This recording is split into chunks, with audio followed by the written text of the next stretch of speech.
आङ्गानि यस्य सकलेन्द्रियवृत्तिमन्ति पश्यन्ति पन्ति कलयन्ति चिरम् जगन्ति आनन्दचिन्मय सजोज्ज्वल विग्रहस्य गोविन्दमादिपुरुषम् तमहम् भजामि।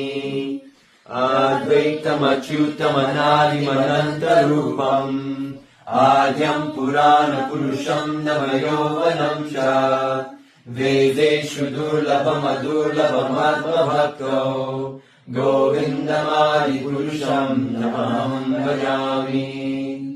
पन्तस्तु कोटिशतवत्सरसम्प्रगम्यो वायोरथापि मनसो मुनिपुङ्गवानम् सोऽप्यस्ति यत्प्रपदसिन्य विचिन्त्य तत्त्वे गोविन्दमादिपुरुषम् तमहम् भजामि।